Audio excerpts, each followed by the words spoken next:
ஹைதராபாத் நிஜாமினுடைய முன்னாடி போய் நின்று கொண்டு நாம் ஒரு மிகப்பெரிய பல்கலைக்கழகம் கட்டுறோம், அதனால் நிதி உதவி கொடுக்கணும்னு கேட்குறாரு. இந்த ஹைதராபாத் நிஜாம்னு சொன்னால் முஸ்லீம், நம்மளாம் தெரிஞ்ச ரசாகர்களுடைய தலைவன். அவன் பயங்கரமான கோவம் வந்துடுது.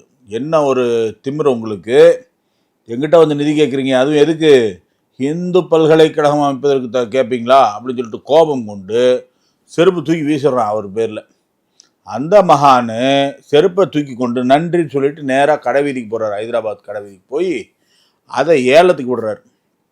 இந்த தகவல் தெரிந்த உடனே நிஜாமு அவசரமாக அவருடைய அடியாட்கள் கூட்டத்தை பணியாளர்களை அனுப்பி எவ்வளோ செலவானாலும் பரவாயில்ல, அந்த செருப்பை ஏலத்துக்கு எடுத்துருங்க, இல்லைனா எனக்கு மதிப்பு கெட்டு போயிடும் அப்படி சொல்லிட்டு சொல்லி அந்த செருப்பை அவரே ஏலத்துக்கு எடுத்து வர்றார்.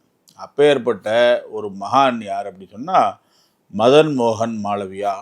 இன்றைக்கு ஒரு பனாரஸ் இந்து பல்கலைக்கழகம் என்று சொல்லக்கூடிய ஒரு மிகப்பெரிய பல்கலைக்கழகம் இருக்குது அப்படி சொன்னால் அதற்கு காரணமானவர். அவருடைய பிறந்த தினம் 25/12 இன்றைக்கு. வணக்கம்.